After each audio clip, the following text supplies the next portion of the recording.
sorry, good morning. I should yeah. We can very much. Okay. We're about to start. Yeah. Coffee later. So welcome everyone to the Indonesia study group, The Impact of Female Leadership on Service Access and Public Spending by Joseph Marshan, and then also co-author with Rosni Kijulu and also myself. So my name is Dika. I'm pleased to chair this event. I think before starting, I'd like to begin by acknowledging the traditional owners of the land on which we meet today, and also pay my respects to elders past and present. So this is a hybrid event, so we'll be taking questions from those in-person audience and also online. So our speakers today is Joseph Marshan, who is currently an assistant professor at Monash University, Indonesia. He holds a PhD in economics from Research School of Economics at the ANU. So in today's seminar, he'll present this paper examining the causal impact of electing female mayor.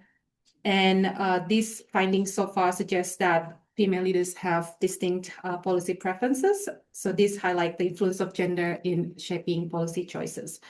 And I think without further ado, let's welcome Joseph.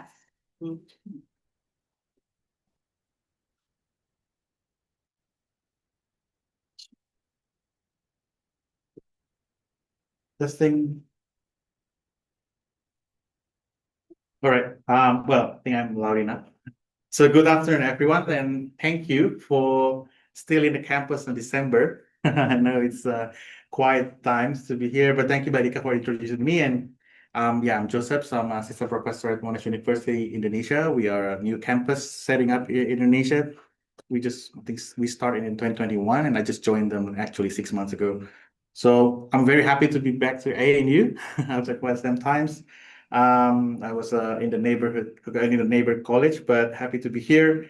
And this is our joint work with Dika and Ruth, and actually it's based on Ruth's PhD project during her time here at the ANU initial project. So special credit to Ruth at the back. And also there's my research assistant over there, still 3 years old, but in training. Thank you, dear Ben potential. Exactly, yeah. And she's a woman too, so yeah.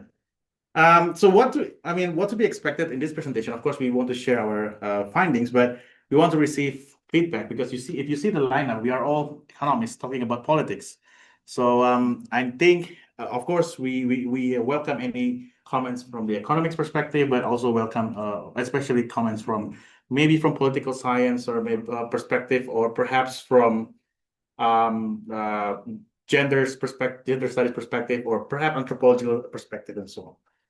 So the motivations of the project, as we might agree that women remain underrepresented in many crucial areas, not just politics, but in economics or business, but in particular, a crucial area in terms of the key policy makings that, of course, affecting the way policy serve the purpose, right?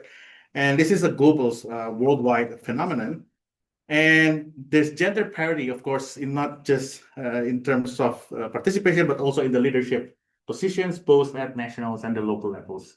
And it's still far from being achieved in terms of the parity. But we must acknowledge as well, despite this, we do observe there's an increasing number of women as a head of state or head of districts, or as a member or sitting in the national parliaments, right? Now, what is the academic questions here? I mean, I think you should ask, why does it matter? Why it matters to have female or women as a head of state or as a sitting on the national parliament? So we're starting with these two competing frameworks. So one is from the Anthony Downs in 1957. There's a important works by him. He thinks that politicians care only about winning the elections. So they maximize this by capturing the preferences of the median voters. I think we might be very familiar with this. So within this view, politician preference would not matter, right? But a competing framework is more like we said as a citizen candidate models. It's a Bexley and Coed 97s, for examples. Politicians care about the outcomes, and in the absence of complete policy commitment, politician preference matters for the policy implementation. So this is where the competing parts. So as empirical consequences, female politicians tend to prioritize more socially oriented policy, or you can say more some things that concern women than their male counterparts. And this will shape the public investment in a way better address women's or women-related needs. So what we do in a nutshell, so this is sort of like the summary of what we do. So we basically estimate the causal effects. That's what we hope for. So the causal effect of having a female mayors in the Indonesian context on service delivery outcomes and public expenditures, focusing on health and education sectors in Indonesia. So our samples includes districts with close mayoral races between male and female candidates between 2005 and 2017. So we do want to expand these observations, but due to some data issue, we have to within this period of time so study. Now, what we do is, I think most of the literature on this topic, they set up a regression discounted design. In our case, due to some small samples issues, because of the number of the elections that involve female candidates, we use randomization-based RDD. So what we find is, this is already highlight of what our finding. We find that districts with female mayors report higher enrollment in junior secondary, better access to safe water, and also sanitations, and also number of birth assisted by health professionals compared to districts with male mayors. And this, we argue, driven by higher public investment or allocations for education and health. So what we're trying to contribute is because in terms of within these topics, there's a mixed results in the empirical evidence. So for instance, Pereira and Yurko, they use the US data. They found no effects of electing females on the, so their policy outcomes, they were looking at crime rates, spending, and then also employment. So composition of municipal spending. What they do find is that female might have higher unobserved political skills, as they have at least 5 percentage point higher incumbent effect. But they cannot find any spillover, like because of electing a woman means that the next election will be a higher probability of women elected.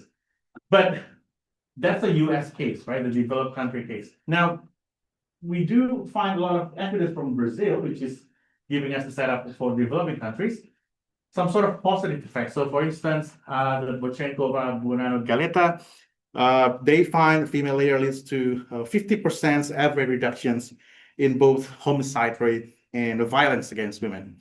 And like Brolo and Troiano also find that electing a female or elected female mayors, they will hire fewer temporary public employees, and in a sense, attract less campaign contributions when running for re-election. So, this they also link this as female mayors has a better accountability as well, because it's correlated with less corruption. Now, but also with another, I think, more recent evidence from Spain, Carlos and Gago, they also find zero effect of female elections. So I think we need more, especially evidence from developing countries, and we think Indonesia can provide a unique setup for our questions. And we claim that we will be the first study to evaluate the causal impact of having female politicians or female leaders in Indonesia. Excuse me, Yes. Joseph, is it just for cities, or are you doing kabupaten as well? Districts, yes. Mayor in a sense. When you're saying mayor, you mean every? Yes, kabupatens and kota. Sure. Not just cities. Yeah. And also, Bupati, yeah. sorry, is there any evidence on women's voting preferences in general for Indonesia? That is, to women voters who are what, 51% of the population or more, do they tend to prefer women candidates? Is there any evidence on voter preference work? I'm not sure, For but example, in Australia, quite a bit recently, women clearly preferring the Labor Party. I'm not aware of that. Yeah, gender issue. Because of gender issue, yes. Partly, yeah. I honestly not aware of that. I think just reflecting on the past election. I don't know. We don't really have a lot of at national levels, right? So, but yeah, so I can't answer that, but yes, I think it's something that's interesting to look at. And also how much actually females participate in voting itself, right? Like whether they are coming out to vote anyway. So now to moving on in terms of the context, this is a little bit of context of politics and local politics and district election in Indonesia. So after decentralizations in the early 2000s, District Indonesia is responsible for the provisions of basic public services and is accountable to these electorates. And district heads or bupati or wali kota, they have power to facilitate reallocations of resources in the district. Not everything. For instance, I think for like SMR, second senior secondary is part of the provincial responsibility. But basically, districts receive most of the fundings from the central governments, including the DACA, the special allocations, and targeted to the three major receiving sectors: education, health, and the roads infrastructures. So our researches focus on the impact of female politicians on education and the health outcomes. So these two sectors that we think are more closely related with the women preferences. Now, direct elections for head of districts started in 2005, but in a gradual fashion. So this is following the end of the terms of the appointed head of districts who were previously appointed by the Verde. And as you know, I think there's a rising voice about we want to move back to these old systems, right? So by 2010, the term of the appointed mayors ended. So all of the mayors were directly elected. So because it's graduals, but by 2010, we already matched the start. So the direct elections provide these structural opportunities for women to be recruited into politics. So we can see later there's a more female mayor candidates, more female mayors elected. So it's pretty much the figures that we pull up to just show the trends since 2005 to 2020, how number of female mayor candidates has increased, and also the number of female elected mayor. Just as a attribution, so this data coming from the KPU data, which is pretty much what we use as a main data, and this is collected by Glenn Lewis and Adrianus Hendrawan as a part of the research in 2020. So identification strategy. So now we want to answer this question. So now start talking a little bit technical here, but I don't want to bore you in this beautiful afternoon. So I think everything will be easier if we can live like in the Marvel comics, we live in the multiverse.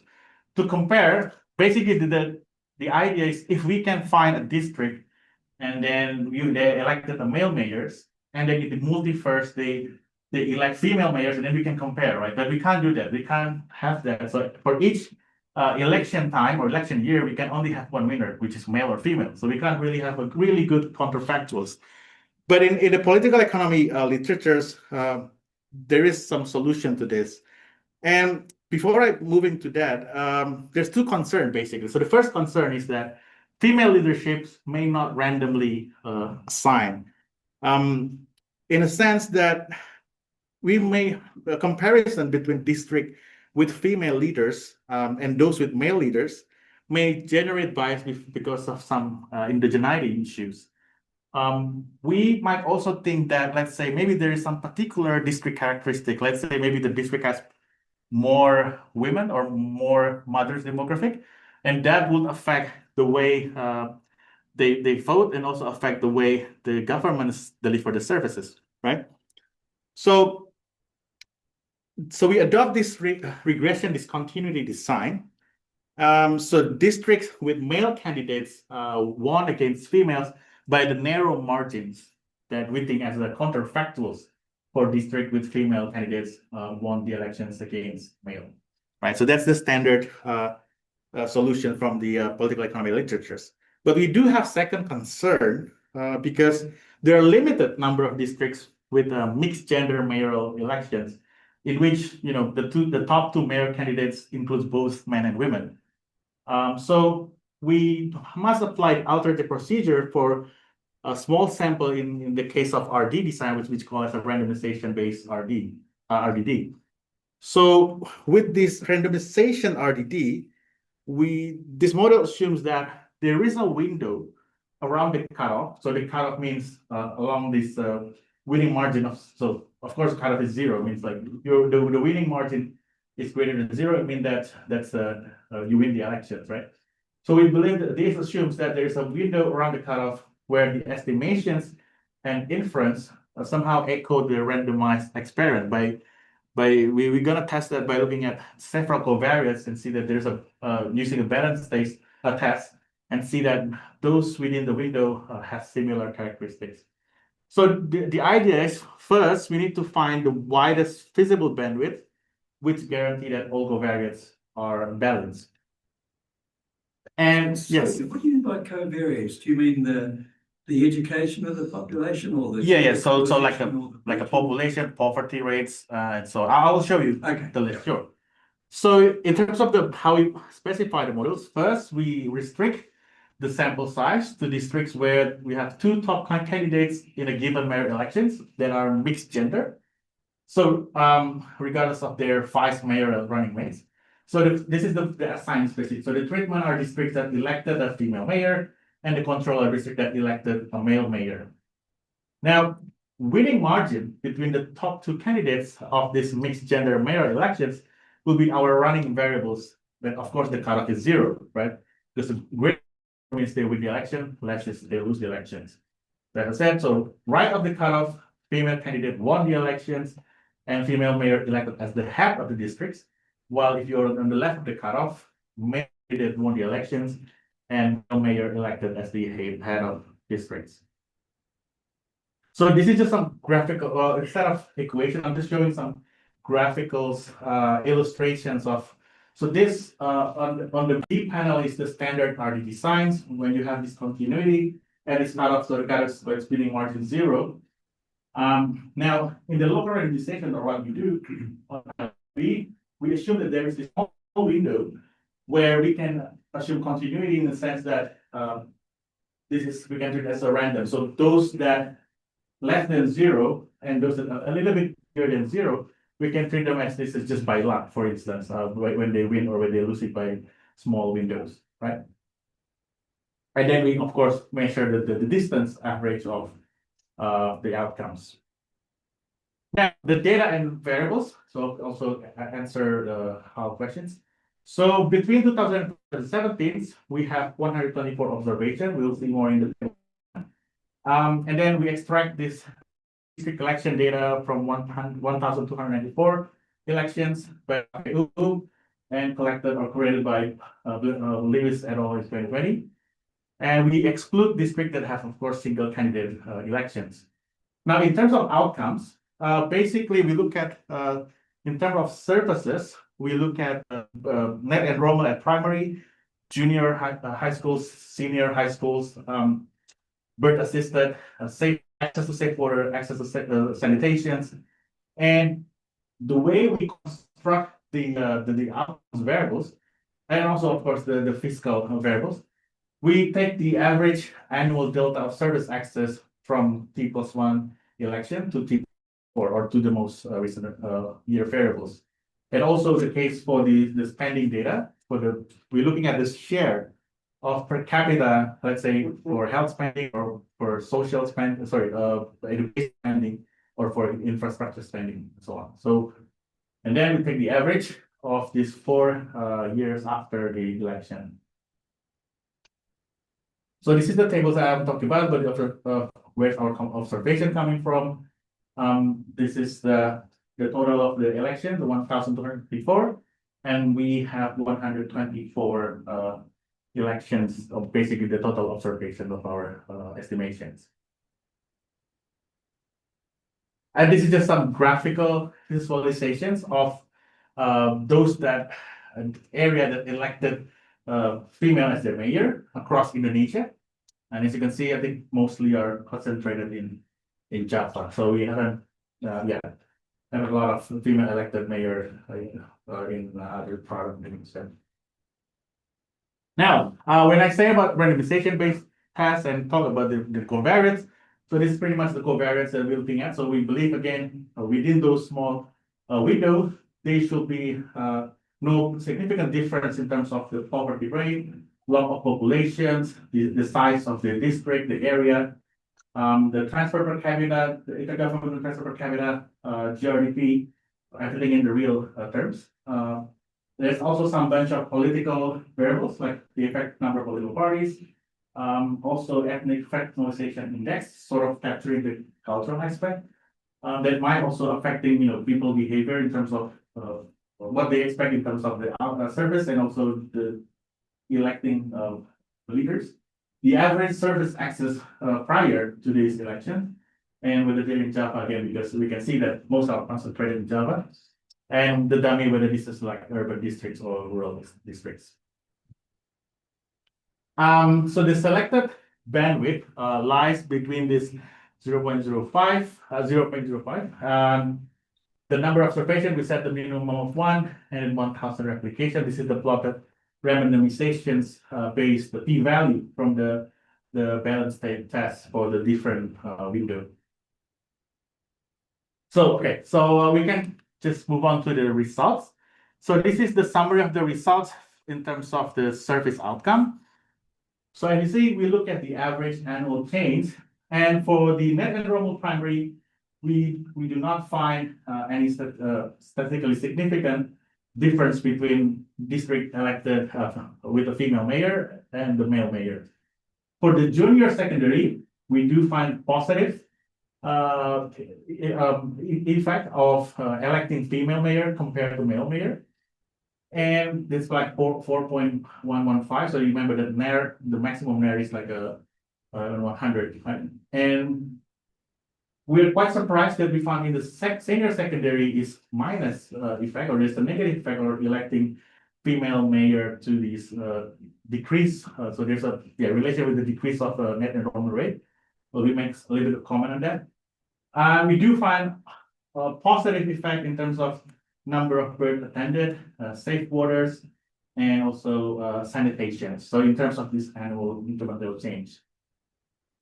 So this is sort of the summary. So as you see, district female elected leaders on average have higher assisted birth rate compared with all male elected leaders. And female leaders on average have 3.4 percentage point higher annual increments. This also for access to safe water and sanitations. And for educations, we just make some little comments here. We know that net enrollment rate in primary education in Indonesia are already high, almost hitting maximum numbers. So I think we sort of like accept this result because not significant because it's already high.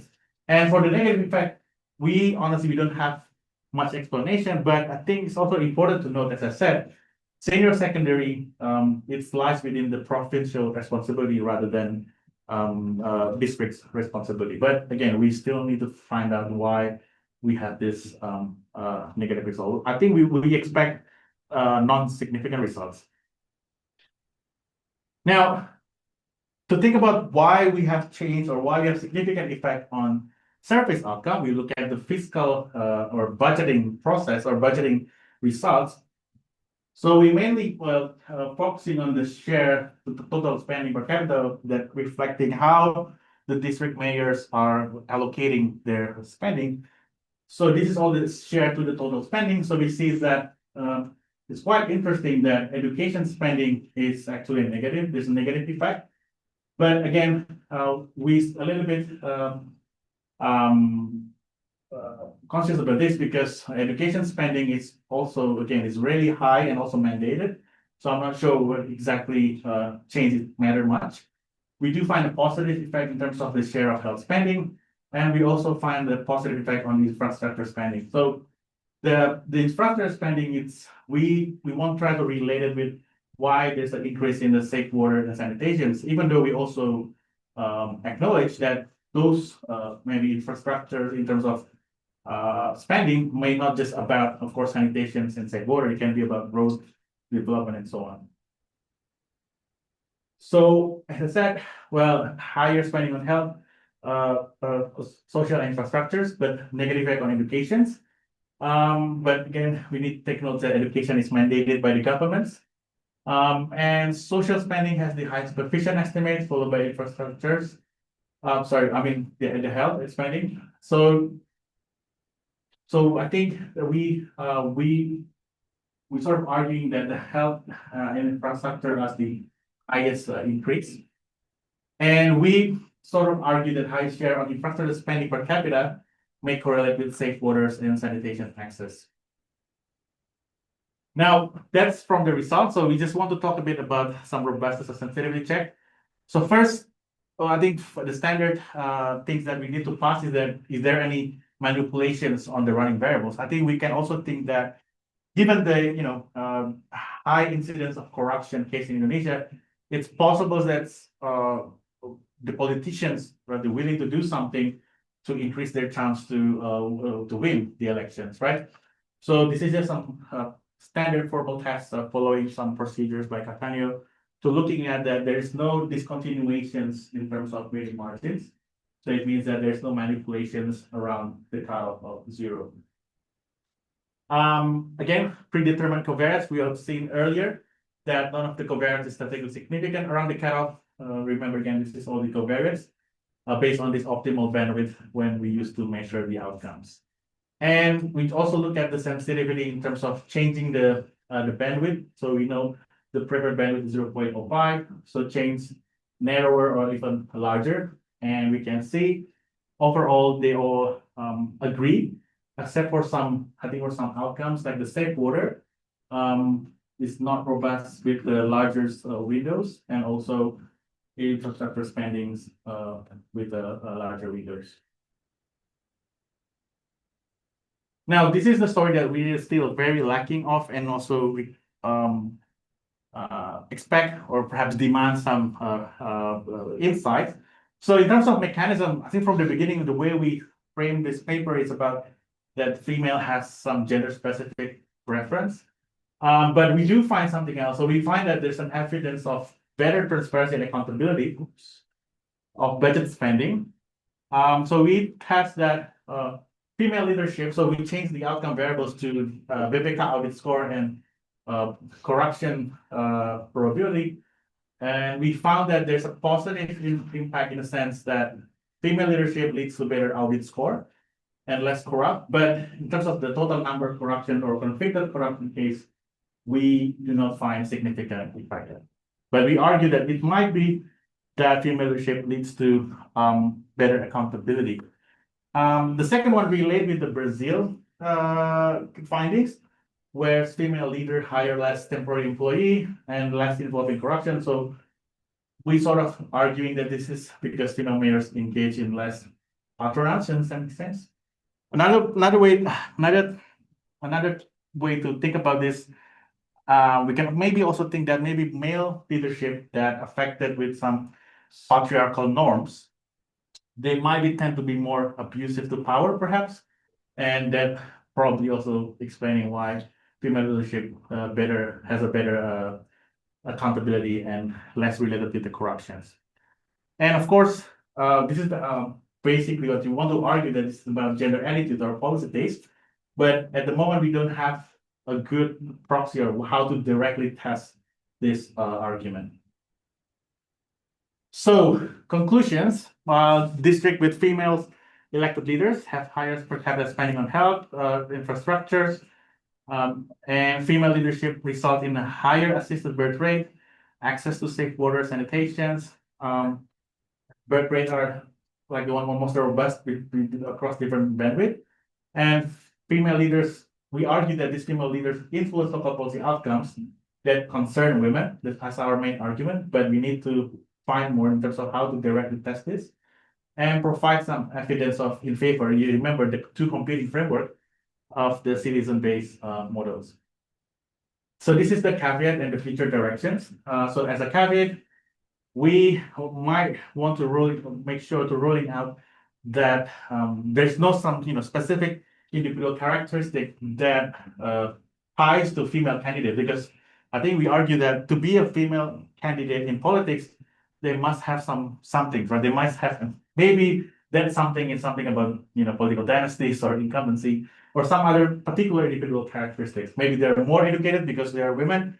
They need to give a stronger signal. So that's why they might need better education to be in the candidacy, or maybe some certain things. And yeah, as I said earlier, ruling out the dynasty effect. So because we also acknowledge that some of these female candidates are maybe the spouse of the previous mayors, or perhaps the daughters of the previous mayor, and so on. So the future direction is we really want to expand the observations because we sort of like limited in terms of the observations. So hope we can include the 2020 up to 2020 mayoral elections. And we might want to actually look at not just the outcomes at the current state, but looking at more a gender gap outcome. So instead of looking at net enrollment rate, we're looking at the gap of net enrollment rate between male or boys and girls, or also applies with the other outcomes. So looking at the gender gap outcomes.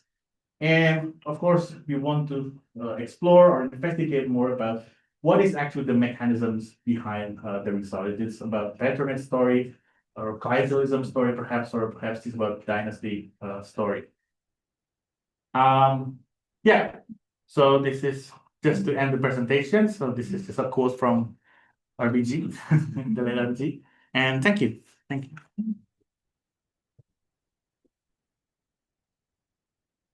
Yeah, with that, we come to question and answers. So perhaps we'll take questions from the audience first. Joe, Bahal. All right, Pak first. Thank you. I was just thinking, presumably you know the party affiliation of the mayors, right? If so, are they, will that be a good or control variables, or is it a distraction?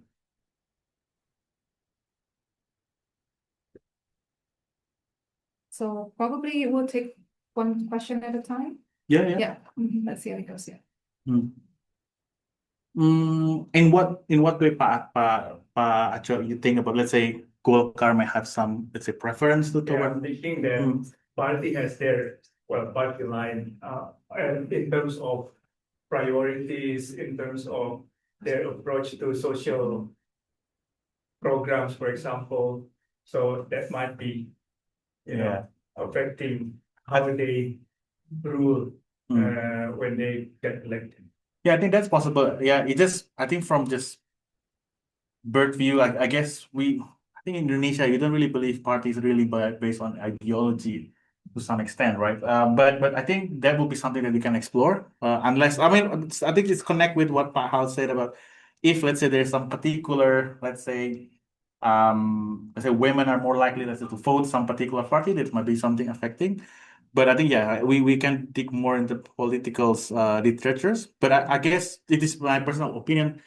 I don't see like clearly, let's say, particular party has different. Maybe PDI, maybe they say they are a people party or they're more like socialists, but not like distinctive like Labor and Liberal here. And then we see that women are likely to be in the Labor candidacy or voting for Labor. Yeah, but sure, something that we can do. I think I'll just add because I'm also involved.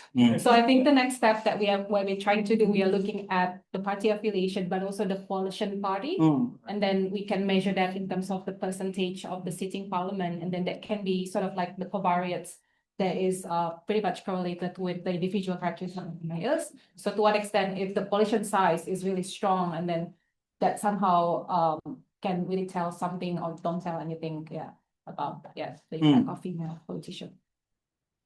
But how? Terima kasih banyak to the three of you. It's really interesting and original, so well done. The issue of lags is crucial in this story, isn't it? So the female mayor, the party gets elected, presumably nothing can happen for them. They can't have an impact, at least in the first year, because the budget's already set, and probably not for the first couple of years. So the capacity to maneuver, funds and policy priorities is pretty limited, certainly in the short term, probably in the medium term. So I'm just wondering, maybe you talked about it, but just wondering how you handle the issue of lags. It does seem to be quite important.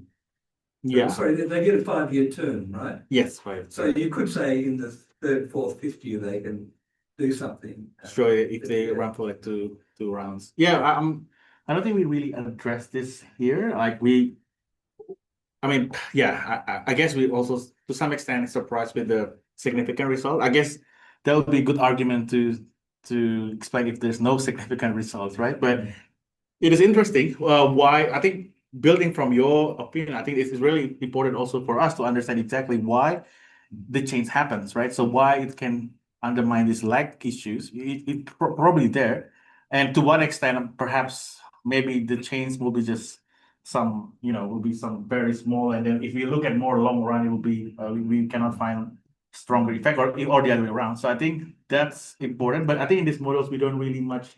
We just basically again what we do is in terms of the outcomes, we do the average of a 5-year change. So we can do more, I think, in terms of looking at maybe looking by shorter periods, thinking about, let's say, not just 5-year difference, maybe like each year, and then see how like play roles in. I guess I'm thinking in particular about education. Mm, So they can build schools very Yeah, quickly, I yeah. guess, can't they? But mm, as we know, the education outcomes vary a lot across Indonesia. yeah. And some have deeply embedded commitments to education. But as you say, primary doesn't matter because it's almost 100% everywhere, but it's secondary, especially upper secondary. But I think as we said, I guess one of the most robust results is the birth assistance, which is something I think Yep. can be like quick fix, right? As long you know where to channel the fundings and at the right place, I think that would be so. But I think we'll take that approach. Thanks, I think we go to Chandra and then after that online question. Maybe these are explained in your paper. I have two clarification I issue. Firstly, why winning margin is so important for testing Yeah. alignment assessment. The second point is, does the analysis cover both inter-district effect as well as time series?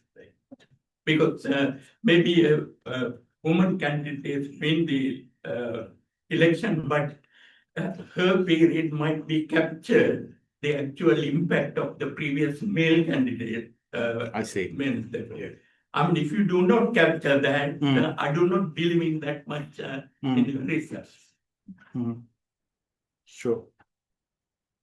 Well, in terms of winning margin, because we just want to make sure, I guess, as I said earlier, so female leadership is not randomly assigned. So winning margin is just a way that, the closer the winning margin, it means that there's nothing much different between them. It just hopefully just some things that random, they're not affecting directly the outcomes and also the way of for behavior. So that's I think pretty much the idea of instead of you have a landslide winning, there's a lot of things going on, right? In terms of the landslide winning, it might be because there's some very dominant candidates that's already have some very strong preference in terms of the outcomes. I think that's the idea.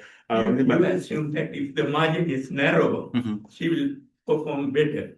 No. So it's just differentiating that between male and females. The only difference is just the genders. That's it, right? Because they actually should be performing. I mean, at least in the election, they perform almost similar, right? So, yeah. So in terms of the not spillover, I think it's more like a time series that said the previous. I think in the covariates we also control for the past years variables. Like last year population. Different. All those covariates are basically measured with the lag previously to the elections. But of course, that's not eliminating your concern. I think that's something that we need to look into. Is there any you say time series issues in the sense of and again, I think once we also looking at more about incumbency, I think this also helps to explain your concern as well. I think that we do have a question from online audience. We have questions from online, from Daniel Suryadarama. Is there any evidence that women have higher preferences for education and health than men?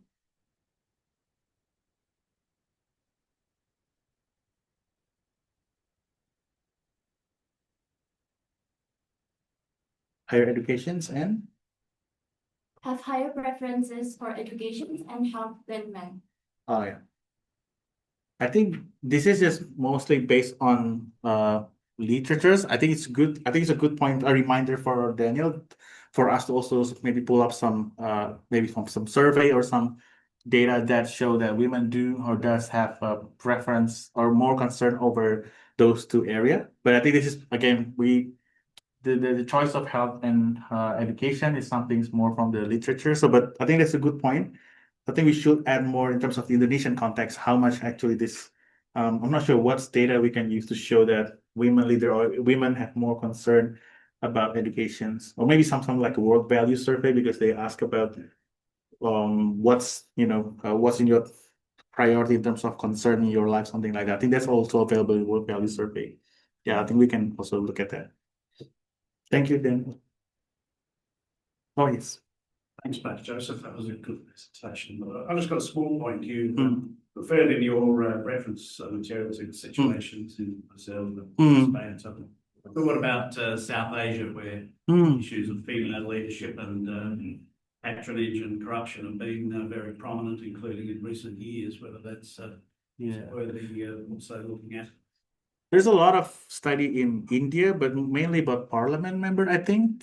I'm not sure if there's a mayor election. I think it will be different. I think there will be different mechanisms, right, coming from the parliament and mayor. But yeah, I guess from India case, I think there's a positive result to some extent, but not at the mayoral level. But I don't know, maybe Badika has some. Yeah, I think there's already plenty of papers focusing on the impact of female parliamentarians in India, where they look at the impact on educational policy outcomes and in health. So I think generally the story says that they do have different preferences, and then they see that there are more positive outcomes if the composition of the parliamentarians, they're more like female dominated, for instance. And then there's also the impact on women being part of that village council in India, and then that's leading to better policy outcomes in sectors close to women's preferences, which is in education and health. What about the patronage aspect in a place like Bangladesh? Bangladesh, I haven't seen. Yeah. Yeah. Especially the causal impact of that female politicians. Yeah, I think we would love to explore more in terms of political literatures that they have more, because I think economics always restricted by the data and so on. But I think there's more story from the political studies that they do more interviews and maybe ethno type of things so that we can learn from. Yeah, and also I think it's also important to highlight that we're not saying it means that let's elect women as our leader. I think it's more about, that's why we need to understand more about mechanism, and also whether it is all about patriarchal norms that, let's say, leads male to be more or less abusive to power and so on, or maybe I think that's why Daniel point is also important to see whether women are more concerned about health education, because with that idea, so we know that the intervention or for better election is more about educating the candidates about the importance of health or education, let's say, for the constituents, or perhaps updating the belief of these peoples that to adopt more, let's say, egalitarian norms. So it's not, again, we don't want to end up with saying that, okay, so what is the falsification? It's just vote for women. I don't think we want to go that way. I think we need to think a bit more as well about the mechanisms. Yeah. Another question online still from Daniel Suryadharma. Did you check whether these outcomes have common trends pre-election years? Yeah, I think for these services, we look at the pre. Oh, sorry. Did you check whether these outcomes have common trends pre-election years? Yeah. So because we also control for pre-election years and look at, and we also actually planning to deal with those issues by looking looking at the more lags before the pre-election. I think currently we just T-1 or T-2 on average, but I think that's also important to see the common trends of all this the outcome variables in the past, but it does part of the covariance. Yeah. So pretty much like regressing not only the outcomes during the term, but also before Last the year, term. yeah. So what we want to see if female mayors really have an effect. So when we put the regression on the outcomes during the term, then it's going to be positive, but we won't see the effect for that outcomes before the term. So I think that that's sort of like the idea. Yeah. Gotcha. Can I ask Mm. another Yeah, question? yeah, we still have time. I was wondering to what extent the results of this kind of observation can be generalized into different level of government. For example, national government. I don't know if there is any. Vice There Chancellor. has been any study looking at it at the national level, right? Because I think I'm guessing that the individual characteristics really is important, and also the party line, right? You have Jacinda Ardern, maybe to some extent Julia Gillard on the left, Yeah. but then you have Margaret Thatcher and now Takaichi Sanai. Owen Hansen. So what do you think about this? I think related to that, Indira Gandhi was the worst prime minister in corruption. And in Sri Lanka, protein corruption started with this Bandaranaike because she appointed all family members to top level. I think the result is going to be more convincing if you play this study in not only Indonesian context. Yes, in the yeah. global context. Yeah. I think it's easy to find some anecdotal evidence while actually women leaders lead to catastrophic results. Yeah, but I think it's also important to think actually even us as a researcher to look even the great broader data and then see on average what's happening. And then that's why the important is I think for us is to find the mechanism so we can understand why things went wrong in India, for instance, what things went good in this case. In terms of Pak Acho question, there's a hard question. It's better women to answer the question than me. Yeah. Yeah, to which one? I don't know, Pak Acho, but I guess I want to also mention that when I started this as my PhD project, my prior is that I don't know whether we're gonna find even any of it. Because I look at the word family survey and then I mean, there's like national representative for Indonesia, right? And they like men and women. And the result, there is this one statement in the word family survey, like whether you trust men more as a leader. And the answer is like significantly yes. So I guess that's also explaining also, I guess, the culture from many of us, like the prior and affected by also some gender norms and maybe also religion norm as well. That people would think like male would serve as a better leader, right? So I'm just saying that basically the result, looking at the cultural context, is quite surprising.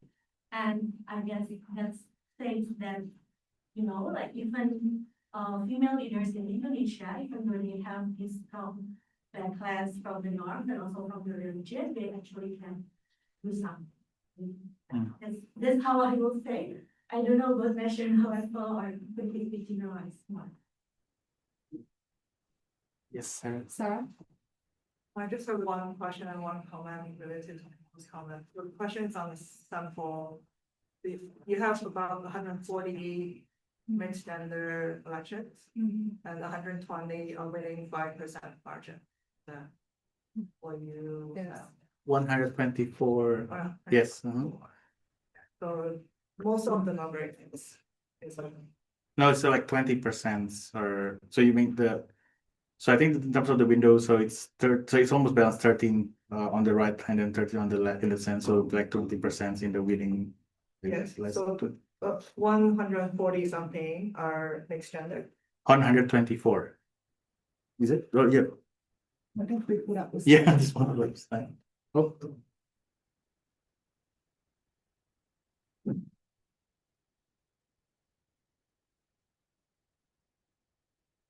Okay, so mixed gender is 124. So Yeah. your sample is 51 instead of 124. Sample size, when you just look at. Sample size 124, yes. But you are only limiting to the closed. Oh, yeah. So it's basically 51. Yeah. Right. So is it common to have a sample of 51 in this kind of study? Yeah, so I think that's what we struggling, and that's why we really want to expand the data sets, and the option to use the randomized is sort of. I mean, I'm happy if you have any more updated information on how to do it. It's very small. Yeah, I know, understand. Yes. Some find, other Mm. papers Yeah, that have yeah. very small sample. I understand why it's small, right? Because Yeah, female leader is very rare. That's the basic problem. So anyway, I just want to ask about, and I think related to people's comment about whether female is better, male better. I don't think it's a debate about whether male is better or female is better. It's a debate on diversity. Mhm. If you look at, say, a picture of heads of state, or any other, picture of people in power, majority, like overwhelming male around the world. So it's not, I don't think it's, I don't know what your argument is, like, people are not trying to prove female leaders are better, No, but the argument is like, we just need That's good. Yeah, more well, yeah. diversity Yeah. in the, advocate. Yeah, yeah. Just as I said, we don't really want. It's not about let's vote women. It's about showing that the prior belief about 60% saying that women must be men must be better than women is not it's not holding. So it's both as at least as good as women, and perhaps to some extent there's maybe perhaps some policy preference or taste in terms of the outcomes. Yeah, but thank you, Sarah. And I think we need to discuss more in technicality. And hopefully we can get the election data up to 2020 so we can hopefully again have a bigger But I think in general, it is really like a big challenge for us. That's also the reason why the evidence we can only see it from US or from Brazil and then Spain, just because the number of districts that they have is just so massive. And that's the reason why there are more studies on that. So in our case, we know that we face limitation in terms of the number of observations, but there's this new technique, like how do we address that? And then it's already kind of extensive in terms of the guidelines, what to use when the sample size is very small, but empirical papers, I haven't found any. So we haven't found any. So I think that's also like a challenge along the way for us when we put this together. How do we convince sort of like the reviewer to give us a chance? We have data limitation, but this is the best that we can. And then no one has ever tried to pin down the causal estimate of female politician in Indonesia. I think that's Just 551. As presenter, can I ask questions? yeah. Yeah. So the way we define treatment is like when you elect the female as the mayor, right? But of course, you can also think leadership as, let's say, the winner are the mayor are male, but let's say the vice mayor are female. Do you think that, I don't know, so to define leadership, that has to be female as the mayor, or do you think it's like the vice mayor is also female? You can also think there's a female leadership in there. Well, it's any elected position, I guess, isn't it? So the vice mayor is elected, isn't it? Yeah, Also, so they come as a pair, right? as a pair, also governors too, actually. So, well, in that way, sort of relate with Sarah. So that might be increased to some extent the observation, but we don't have really a stronger. Well, we so far we believe this is the best way, but we start thinking, well, maybe we're not sure what the power dynamics right between the candidates, the mayor and the vice mayor. Maybe vice mayor is more like a cosmetic to some extent. I'm not sure. So that's why I'm hoping some insight from the political. But if you have any thoughts on that, should we actually consider also of male elected, but with vice mayor as a female, is also can be considered as a winning candidate? Yeah, I think what's happening behind the scene once they are elected, how the dynamics go. If you have any. But you can run estimation based on mixed gender people or not. If The it's for one female mayor. 24 sample, you did run your estimation on that too, right? Yeah. Oh, What you. was the result again? So in terms of the steps for sample selection, first we can only use 124. Yeah. And then the close mixed gender elections in here, we define it by 10% margin. But then through the estimation, they select even a narrower margin, which is like 5%. So at the end of the day, our sample size is not even 51, it's even lower. It's about around 20s or 30s. And I was thinking that, I don't know if I got it right, but to address Joseph's question, just run it as a pair. As a pair, yeah. Yeah. Yeah, we do have those So results. result. Yeah. I think similar to some extent, but there is some significant in terms of service, but in terms of spending is similar. but we're not sure what's the story. I mean, it's a good story too. I mean, in a sense, we tried that, but so far seems to me like clear or neat because yes, she is the leader without really doubting. Oh, this is not about the leader. If it's just a vice, maybe she's not really contribute at all, or those things. But yeah, I think it depends on what the political literature said in Indonesia, whether vice mayor or well, we have the case here on this. We have the vice president, and people say that our vice president doesn't do much work, for instance, right? So not, yeah, that's the things. But anyway, yeah, thank you, Pacho. Lulu first and then Pa. Can I add, I'm not from econ, so like the very basic questions. So I'm just wondering, during 2005 to 2017, there were a lot of programs like the National Health and Education, like AHA was the PJS. And there's like how does it design separate these policy changes and reforms when integrating the facts of women mayors and how Well, separate. as long the policy exposed to everyone, we that should not be a concern. Unless there's an evidence, there's a favoritism from the national policy, let's say, targeting particular district, that would be an issue. But I think from what you mentioned, I think it's pretty much yeah, like a policy that applies district wide. So yeah. And who's that? Oh, Maha, sorry. So, thanks again, I really enjoyed it. Couple of questions may or may not be relevant. In the Philippines, dynasty seems to trump everything. I'm using Trump. Dynasties trump everything, apparently. A lot of research on it. They get one term maximum, and then you see these family sort of lineages going on, and it's just there's big literature on it. And I don't know whether my impression is Indonesia is not so prominent, but I guess it is quite important, isn't it? So just wondering with the dynasty, sure, yeah, that's how important it is. That's our main agenda to incorporate dynasty, whether it has a covariance in the balance states or some other way around, and looking at the results. Yes, of course, of course. The other thing is maybe somewhere in your write-up, a little bit of anecdotal evidence.